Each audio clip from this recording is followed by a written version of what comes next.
of August, and we are beginning Chapter 1 in our textbook. I'll be lecturing from the 7th edition of Mechanics of Materials, which is very similar. Oh, this is terrible. I'm sorry, there's all kinds of glare. We'll get rid of this before we start writing here. But this is the textbook that's required for this class. I've told the students that if you wish to work from the 6th edition, it will be fine. However, you'll be responsible for making sure that you have the correct homework assignments, because the text is very similar, but the homework assignments are different. So, let's talk about some ideas involved in mechanics and materials. And the first idea is the concept of stress. This is from chapter 1. And stress is one of these words that in everyday life, we use that word to mean a lot of different things. And in engineering, it has a very, very specific definition. So what stress is an internal response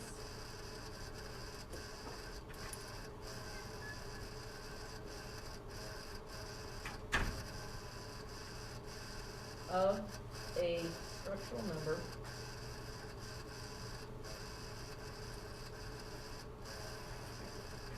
to an external load. And in statics, we talked about two different kinds of loads. Well, we talked about several, but basically we can divide loads up into forces and moments, right? And remember, force has a dimension of force, which might be in newtons in the SI system, or might be in pounds of force in the US customary system. A moment, on the other hand, has units of dimensions of force times the distance, so it could be newton meters in the SI system, or it could be a foot-pound in the US customary system. However, even though we say this as a foot-pound, it's proper form to write the unit of force first. So we write it as pound force foot, and we call it a foot-pound. All right, so let me ask you some questions, because you already know some of these answers. If you have a wooden beam and you pull on it with some force, okay, the first thing is that if it doesn't move, there has to be some sort of responsive force that is equal in magnitude and opposite in direction or sense, or else what would happen? What happens if I just pull on it like this? What happens to that piece of wood? It'll move. That's exactly right. So in order to keep it stationary, I have to offset it with the exact opposite sense, equal magnitude force. All right. So in statics, we sort of pretended that whatever load we put on something, it was just going to put up with it and it was going to be fine. What things can really happen if we pull on a structural member?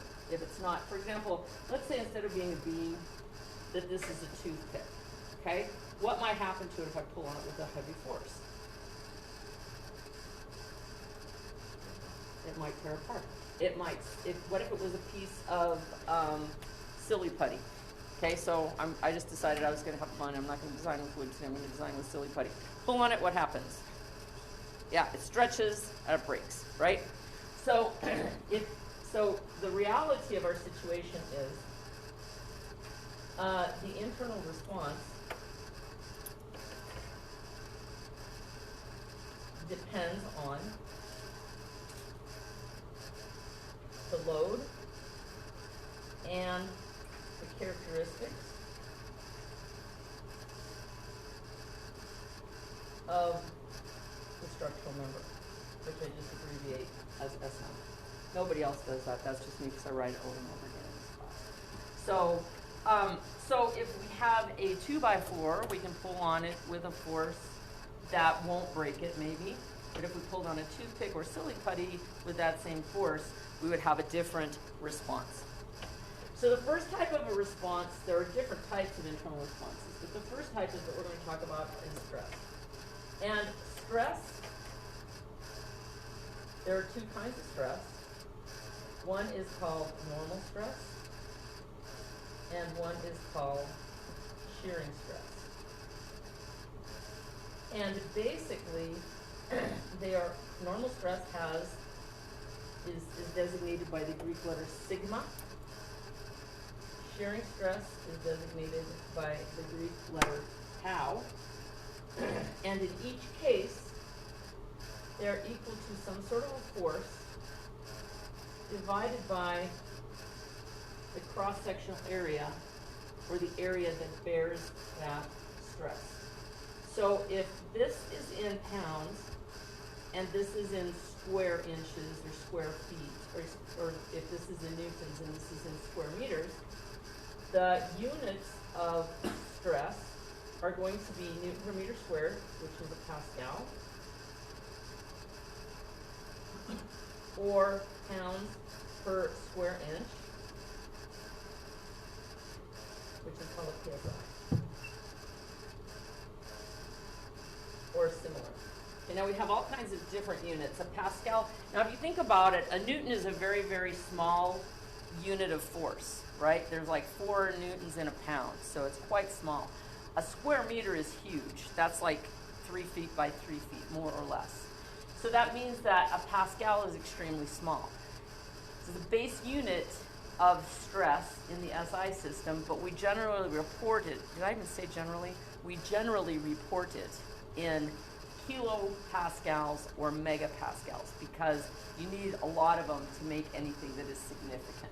So often when you write a formula, you'll find out that if you report the stress in pascals, there will be a zillion of them, not literally. But so it's better to write it in a unit that you can use a smaller value. Now, shearing stress is a deceptively simple concept that we're going to talk about later, but I'm going to introduce it right now. Normal stress looks like this.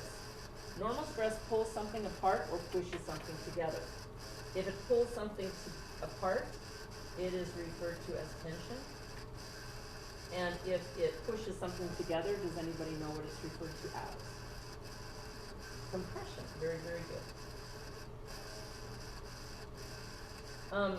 Shearing stress, on the other hand, while it's still some sort of a force, which we generally call V, over some sort of an area, the geometric relationship between the force and the area is different.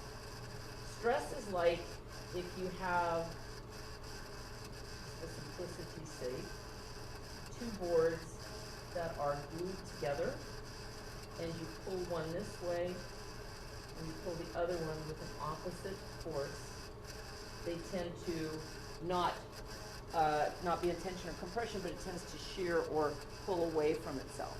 Okay, so shearing stress has a different orientation. It's the same idea, but the area is the area that bears that load, and that's always the trick with shearing stress, is to find out what that area is. So today, we're going to talk about normal stress. Normal stress, sigma, a load that is directed perpendicularly to a cross-section. P and A are perpendicular to each other. And just as mentioned, V and A are in the same direction. So you can see here A is, in this case, so I have drawn as a Y, and whatever X or Z that goes back into the surface, and the stress is also in the Y direction. Whereas here we have a Y directional force and an XZ plane that it acts upon. All right, so now we need to talk a little bit about shearing stress, or excuse me, normal stress only, tension, compression. When we talked about forces, we always referred to something that acted in a positive direction as being a positive force, and something that acted in a negative direction as being a negative force. So if we pulled up, that was positive. If we pulled down, that is negative. Well, if you go back and look at this picture of my normal stress, you'll see that that really doesn't apply anymore because we have a force pulling up and a force pulling down. So is it positive or is it negative? Well, the answer is when we're talking about stress, tension is positive and compression is negative. Because the sum of these two forces, P plus P prime, is always going to be 0.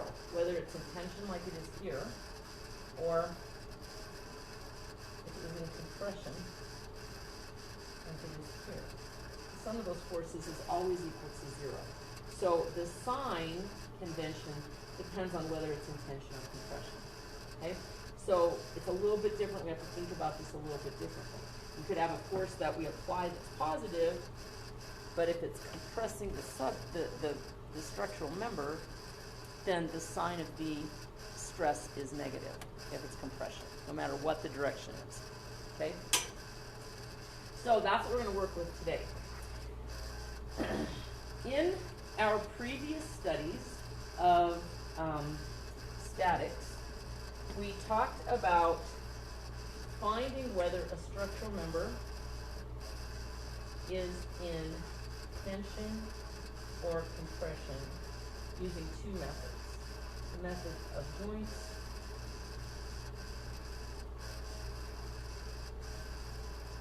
and the method of section. So today we're going to review this, and then we're going to do homework covering this. I do not have the statics text that you guys use. I have this one, which is the material is 90% identical. So what I've done is I've photocopied part of this text with some examples and some homework problems, and I have scanned it in, and I'll put it up on our Moodle page so that you'll have it to refer to. Okay, so you don't have to go out and buy another statics book, or you don't have to go find your statics book if you gave it to somebody or sold it. But so here's a question. Nobody's gonna get in trouble. No judgment. How many of you remember doing the method of joints or the method of sections in statics? That's generally the response I get. So I'm going to start from the very beginning, and we're going to work it through. And also this lecture will be recorded, so if you need to refer back to it, you'll be able to do that. Okay? All right.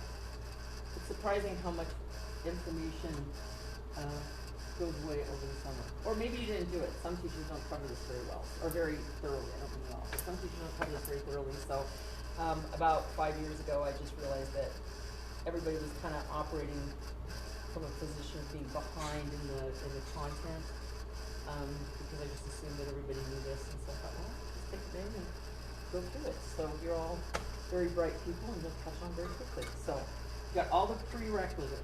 All right. First of all, let's talk about this idea. What is a truss? A truss is a structure that is built on a triangle. And when I say built on a triangle, I mean, you'll see what I mean in a minute. On a triangle. Designed to distribute those.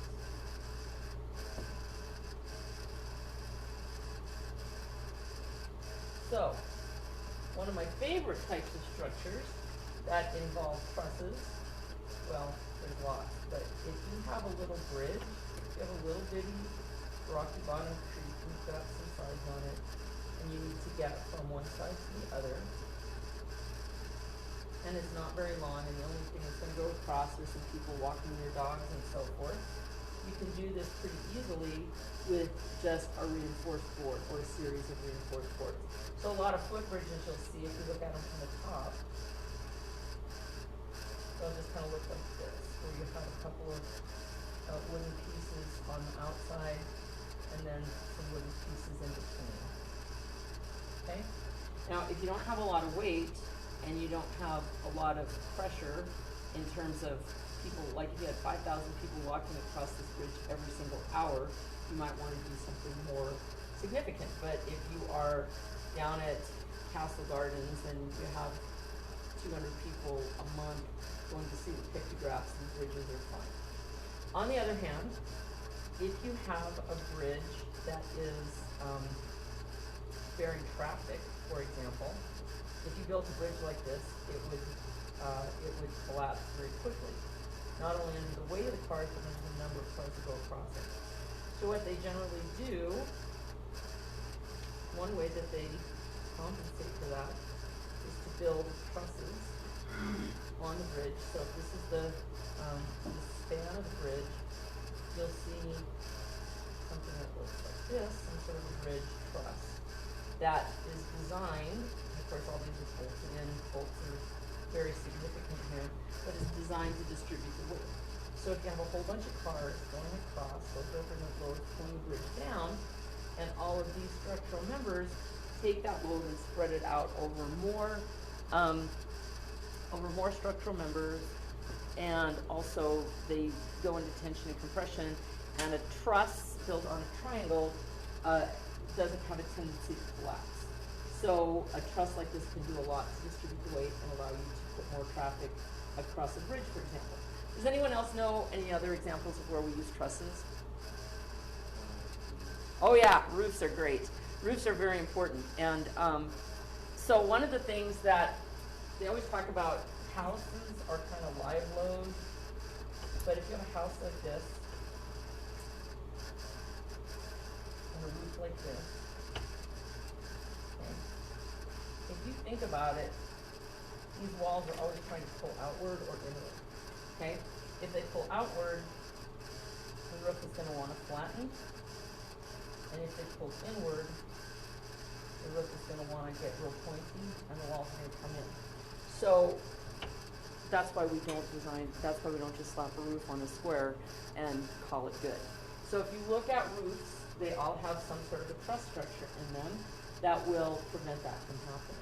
The other thing that happens with roofs and houses in general is that they have big loads. For example, here we can have snow, and snow can become extremely heavy.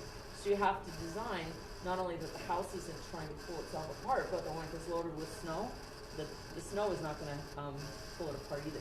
Can anyone else think about what other kind of loads there are on the roof? Got a bunch of cats. That's usually not important. But what other weather phenomena do we have in Wyoming that might affect your roof? Yes, wind is huge. And if you look at it, like if you take what you basically have is a big flat sail, right, with a roof, with the side of a roof. So, so you want it to be pointy because snow slides off more easily. Flat roofs don't slide off snow. Then you don't want it to be too big. You want it to be big for some reasons and not so big for other reasons, which is why we put in trusses so that we can kind of compensate for that.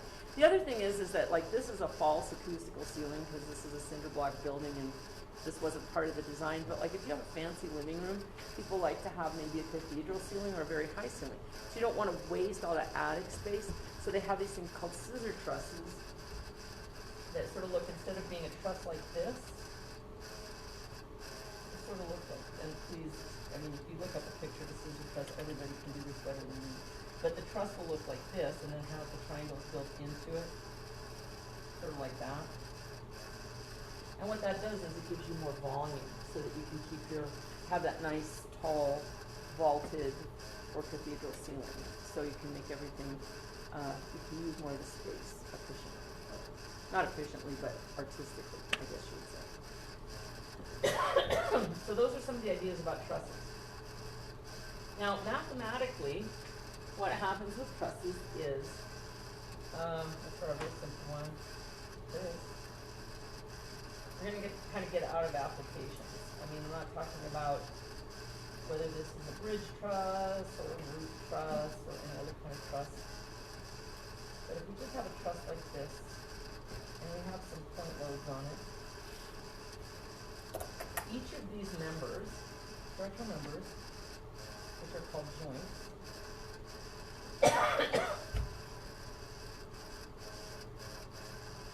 are in tension, compression, or zero load. And sometimes you'll have a truss member, a structural member, that doesn't have any load on it at all. And you might think, why do you have that? Well, it might be just to connect two other structural members, or sometimes it's just not loaded at that moment. When you move something, when you move one of your loads, it will be loaded. So it's not forever in zero load. So we're really also just kind of looking at a snapshot of a moment in time. And what we wish to do today is, if you think about sigma being P over A. Oh, there's another important thing that kind of gets overlooked. If this structural member is running at this angle, whatever it is, if this were an equilateral triangle, this would be 60 degrees from the horizontal, because it's how many degrees of triangle? 180, right? So if they're all the same, it has to be 60. The force has to run this way and this way, or it has to run this way and this way. In other words, excuse me, I will cough again. There's absolutely no way that this structural member can bear a load that looks like this. It just doesn't happen. It is not oriented that way. So the geometry and the loading have to have the same geometry, okay? So we can start with that piece of information, which is very useful. So that also means that this structural member is going to be bearing something that looks like this, or something that looks like this. But what we ultimately want to do is to find out if the sigma in each of these structural members is small enough that it can be borne by that structural member. And so the first part of that is finding out this P, which of course is either going to be a tension or a compression. So we know the orientation, and what we want to do using the method of joints is to determine the value of that load. So we're going to determine how much of the external load is distributed to each of these structural members.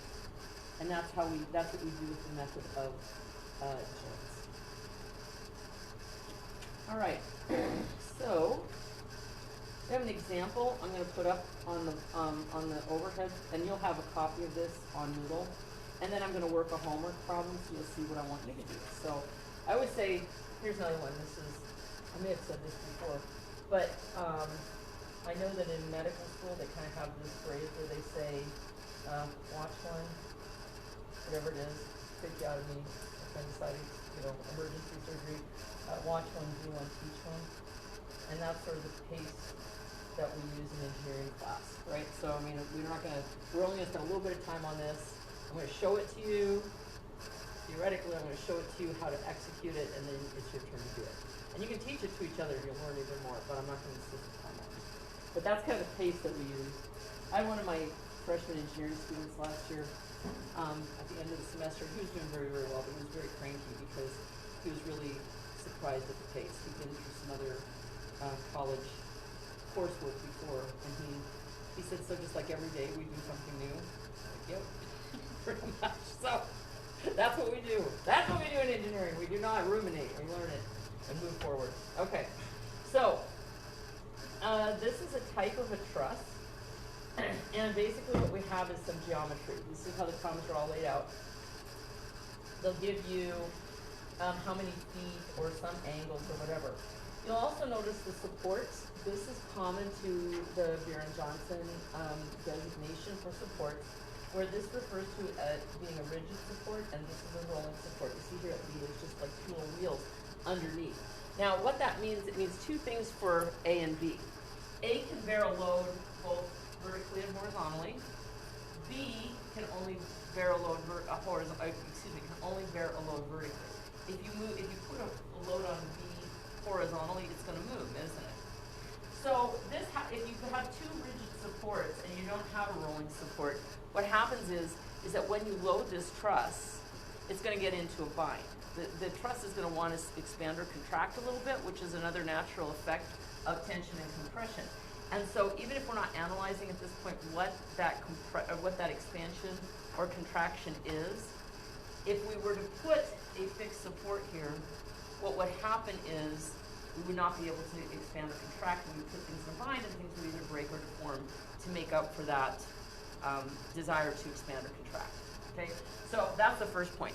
The second point is all of these problems will have either lengths or angles associated with them, where you can find the direction of the forces within the structural member, which, as I said, all have to be in the same direction as the structural members themselves. Okay, so this is how the problems are laid out. It says, determine the force in each member of the truss shown by the method of joints. So in other words, we want to know the force in this, the force in this, the force in this, and this. And we also want to know if each one of them is in tension, compression, or if it's a zero force member. So the problem has 1, 2, 3, 4, 5, 6, 7, 8, 9 answers. The first thing that we can do, the first thing we have to do is a good statics problem. Before we start breaking this apart, we just look at the statics. So we take the external loads. We recognize that we have, it looks like a 5 kilopound load here and a 10 kilopound load here. We also have a reaction at A, which could be horizontal and vertical. A reaction at B, which can only be vertical. And we also have a 20 foot load here. And we just look at the whole structure. We do statics, summation forces X, summation forces Y, summation moments about some point. Okay? And then we can determine something about the reactions at A and B. After you do that, we're going to cut it up, and that's where we get into the new material. But we start with regular statics. The other thing is that, do I want to get into that yet? No, let's just talk about that. We'll leave it at that. All right. So if we take a look at this truss, the first thing we do is to do your summation force of X. This is on the whole thing. Has to equal 0 or it moves. What do we have going on in the X direction? Well, the only reaction here, reaction A in the X direction. We don't have a reaction at B in the X direction. We have a reaction at B in the Y direction. And we have a reaction at A in the Y direction. Now, I always draw my reactive forces as positive. Yes, sir. Is this the handout you're going to use? Yes. Would you? Well, yes, I can go photocopy them for you. I didn't, that would be useful, wouldn't it? All right, let me think about this. I was just going to put it up on Moodle and let you photocopy it yourself, just in the interest of time. So let's do that, and you can just write down stuff, and then you'll be able to use it with the handout. It would have been a great idea had I thought of it, but there we go. But it'll be up on Moodle, I swear, in like several minutes. All right. So we have to take a look at our statics at that point of the entire structure. And so if we do the summation of forces in the X direction, we have a 10 kilopound load, which is positive, and a 20 kilopound load, which is positive. Then we have the reaction of A in the X direction, which I drew as positive, and those three things added together have to equal 0. That means that 30 kilopounds is equal to the negative RAX. Or I can say negative 30 pips is equal to RAX. Right? Now in the Y direction, we have a 5 kilopound load acting down, which is negative.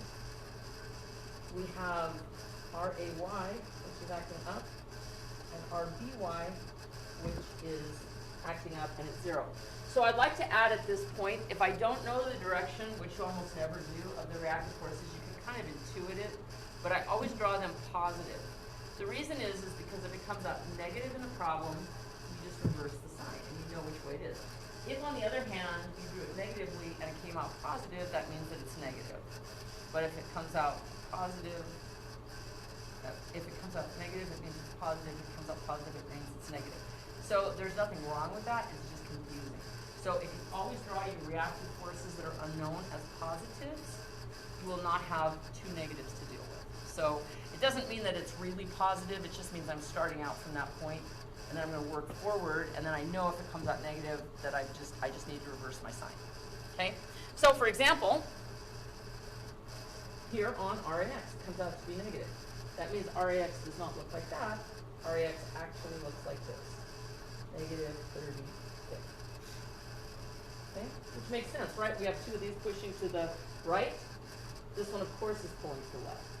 You can see that. But if I put it in at first, that way it would have come out as a positive, and then I would have to decide what that meant. Does that make sense? So do you write the 30 kips left, or do you write negative 30? Either way, not both. It's not negative 30 to the left, it's 30 to the left or negative 30. I prefer negative 30 when I write my answers, okay? Just because, once again, it's clear that way. There's a lot of things, and that's an excellent question, because what it does for us is it allows us to have a way of expressing ourselves as engineers that's clear immediately to our colleagues. And you guys are colleagues at this point, and you're my colleagues at this point. So if you express things in a way that's clear to everyone in this class, including the person who is grading your assignments, you're going to be better off. So I prefer it that way. But if you make a, if you do something on a test and you do it differently, and you just like make a note or something, I'm not going to take off points. But this is the best way to. That's the best way to do it. Absolutely. Okay. Well, what do we see about this one? In the y direction, we have two unknowns and one equation. Any way to solve that at all? No, yeah, we're just done, man. No, we're not done. But what it means is we have to have another equation. If you have two unknowns, you need two equations. So all we know really is that RAY plus RBY equals 5/6. But we have no idea how much, if this one is -3 and this one is +8 or whatever. We don't know what the magnitudes are. So what is the third equation we use in statics? If summation forces X, summation forces Y for a two-dimensional problem are not sufficient, what's the third equation we have to introduce?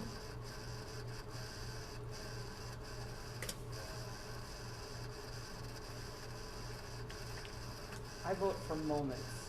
What do you think? All right. So let's do a moment equation. We have two unknowns. A moment is a force times a distance. That means if I choose either point A or point B as the point I'm taking the moments about, I won't have any moment from that force. And since these are the two forces I wish to get rid of, that will give me one equation and one unknown, and then I can plug back in and solve for the other one. Okay? So I'm going to choose point A randomly. I could have just as easily chosen point B. The next thing I'm going to say is summation of moments about point A on the entire truss also has to equal 0, or else it's going to spin, right? The basic idea of Newton's second law extrapolated up to rotation. All right, now similarly to sign convention, Beer and Johnson, which is the statics book you used, is very good about this sign convention, that a counterclockwise moment is positive, and a clockwise moment is negative.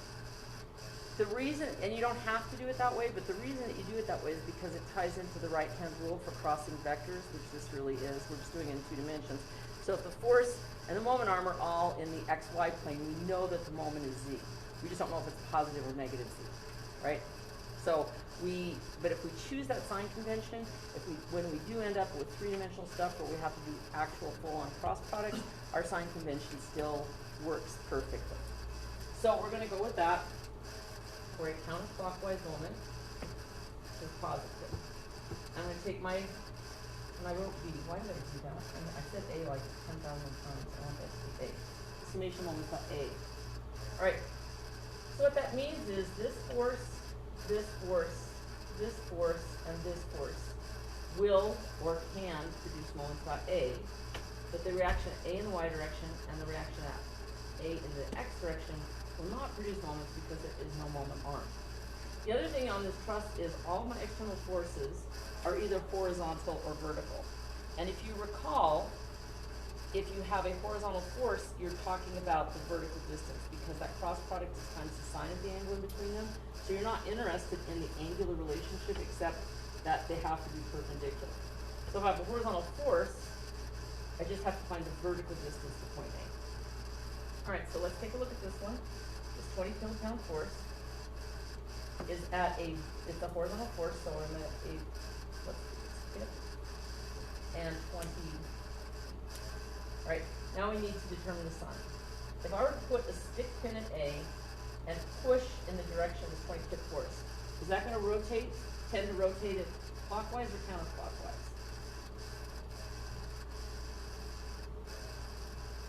Yes, clockwise, which is negative. Similarly with this 10 kip force, if you push on that, it's going to give you clockwise, but the distance here is 40 feet. Then we have this 5 kilopound force, which is at a distance of 10 feet. This is vertical, so I need the horizontal distance. So it's minus 5 kips. times 10 feet. And now we have R sub B in the Y direction, which, if you look at that, if I push up on that, it's gonna be a counterclockwise. So plus R sub B in the Y direction times the horizontal distance of 20 plus 10 plus 10, or 40 feet. And in order for that to remain stationary, that sum has to be equal to 0. Okay. So 20 times 20 is 400 kilopound feet. And as it comes over to the right-hand side of the equation, it changes from a negative to a positive. So 400 from this one. 10 times 40 is also 400. 5 times 10 is 50. And then on this side, remaining on the left-hand side of the equation, I have RBY times 40 feet. So over here, I have 850 kilopound feet equals R sub BY times 40 feet. Or I can divide both sides by 40 feet. And I get 850 divided by 40, which is 85 divided by 4, which is 21.25, I believe. Does that seem correct? Okay.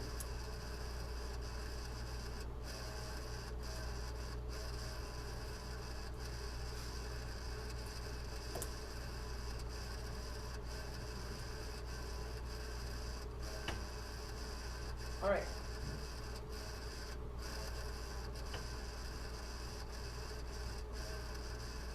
What does that mean about R sub AY, if I've got all my signs correct? Sorry? Right, plug it right back in here.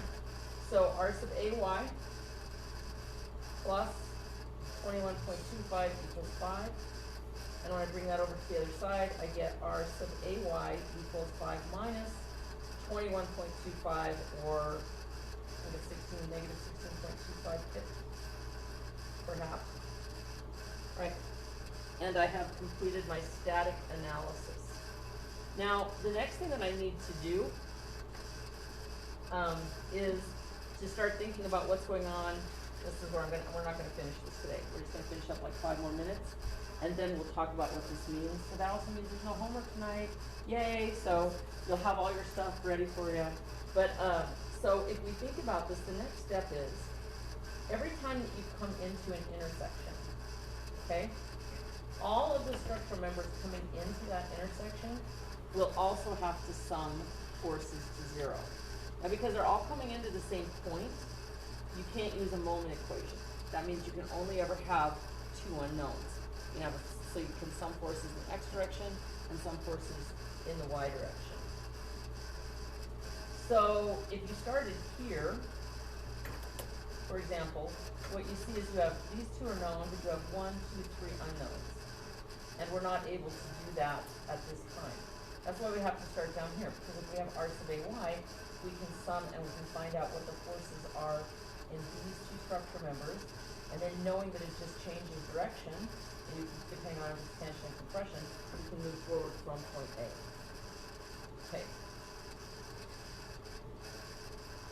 There's something weird about this. Just give me a second. No, I guess it's right. I felt like something about it. But anyway, nobody asked me. Okay, so this is the next part. This is where we actually get into the method of joints. We choose a joint that has 2 or fewer unknowns. And we draw that joint showing both external and internal reaction.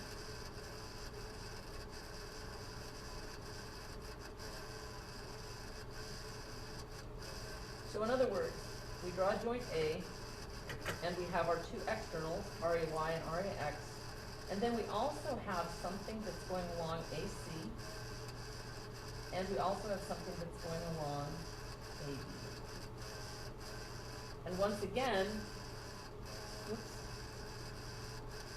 I draw those positively in the sense of loads, not in the sense of whether they're tension or compression, but I draw them positively with respect to load, in order to simplify the possibility that I come out with a negative in my answer.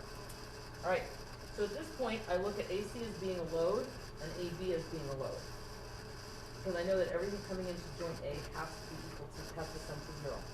So I have two equations to work with. Summation force is X into A equals 0. Summation force is Y also equals 0. In the X direction, I have negative 30 kips. I have positive AB, and I have some component of AC. AC is at an angle, so that means I need to determine what this angle is, and I can tell that because I have some geometry here. So let's go ahead and do that. That'll be the last thing that we'll do today. Okay, so if this is AC, we know that the vertical distance from A to C is 20 feet. We know that the horizontal distance from A to C is 10 feet. So we can use our trigonometry skills to determine this angle, which I'll just call theta. So we are given the opposite side and the adjacent side. The trig function that corresponds to opposite over adjacent is tangent. So we can say that theta is the inverse tangent of opposite over adjacent, or 2, and we can find out what theta is. I did not bring a calculator today. May have a little, there's like an HP thing. Tell me what that angle is, if you would.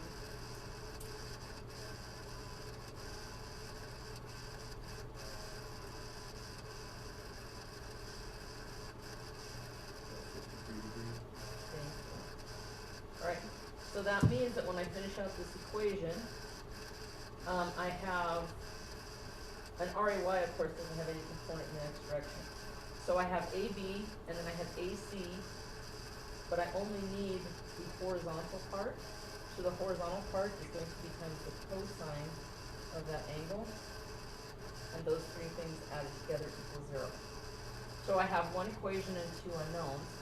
When I do this in the Y direction, all I'm going to have is RAY, because these two are both purely horizontal. So I'm just going to have negative 16.25 plus the component of AC in the vertical direction, which opposite is sine of 53 degrees equals 0. So what I can do is I can solve for AC right here. I can plug it back in here and solve for AB, and then I have my magnitudes. Then what we do is we just work through the truss that same way, which is what we'll do when we come back on Monday. Okay? You guys have any questions at this point? So you might want to brush up, make sure you got your trig functions down. Those aren't that, sometimes if you've used them a lot, they'll be accessible. If not, you might want to give it a minute thought. And then we'll talk a little bit more about this, finish up this problem on Monday. Alright? Alright, well gentlemen, have a great weekend with no homework except just looking over the notes that I'm going to immediately put up on Moodle, so you can bring them with you on Monday, and we can start from there. Alright?